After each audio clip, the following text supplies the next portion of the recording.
what to do with mystical teachings, what is true in mystical wisdom. And first of all, I thought that if they are right, then, and why they shouldn't be right? Because it's interesting if you pick two mystics 2,000 years apart and from two different continents, they are stating the same. There is a very strong agreement within mystical traditions. We can speak about Kabbalah, Sufism, Hinduism, Buddhism. The core concepts are pretty similar. Essentially, two mystics can agree on their tenets much more than two physicists nowadays on the nature of universe or two climatologists on global warming. So for me it was puzzling if mystical teachings are nonsensical, why is this cross-cultural commonality? So I thought that if they are right, they must be right in our framework, in our thinking. So we have to find a way how to translate their statements into our Western rational mind frame. And it was not an easy task, but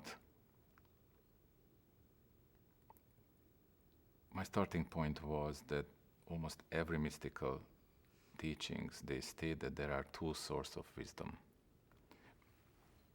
And ultimately they say that those two sources are just one. But at start, they differentiate two sorts of wisdom. And then I realized that we, the West, we are totally adopted and just using one way of that wisdom. What I call this perceptual, cognitive, symbolic way of processing, which is based on the senses, uses cognitive processing and symbols, verbal, but it's not necessarily verbal, it can be musical or picture. So even artists, most of them, they are still using this kind of approach to the world. But there is another approach, and you can see that it's getting more and more acceptance in Western thinking. For example, just 2 days ago on Coast to Coast, Laurie Nadal was speaking about intuitions, the sixth sense, and you can find others who are addressing this issue, that what the English empiricists said, that nothing in the brain which does not pass the senses probably is not right. So I was thinking another source of wisdom and how to rationalize it. This is what I call the direct, intuitive, non-local. Direct because it reaches the brain directly. It doesn't go through symbolic processing. Intuitive and non-local because the source of information probably the non-local correlation of the universe. And here we are entering a very difficult realm, 21st century physics, the non-locality. And I try to explain to my audience when I give a lecture on how to rationalize spiritual experiences that in this century everyone should know about non-locality. This must be part of our worldview because it's the other aspect of the universe.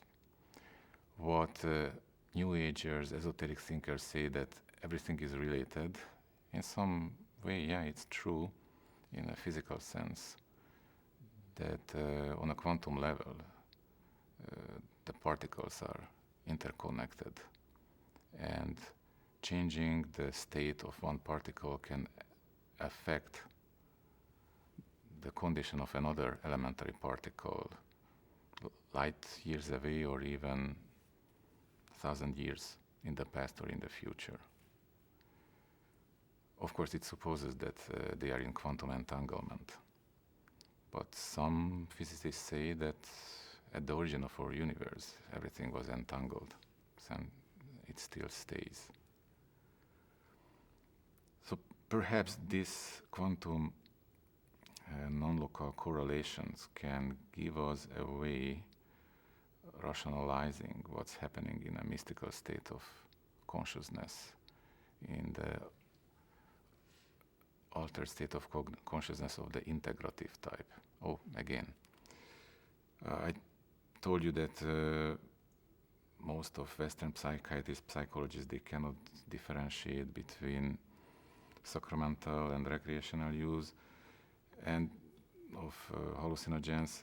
This is because they cannot differentiate between the disintegrative form of altered state of consciousness, and they cannot make them apart from the integrative part.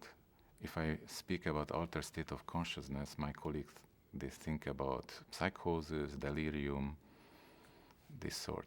And of course, because this is what they see in patients. They very rarely can see authentic shamanic ritual, or very rarely can get in contact with an authentic Buddhist monk. So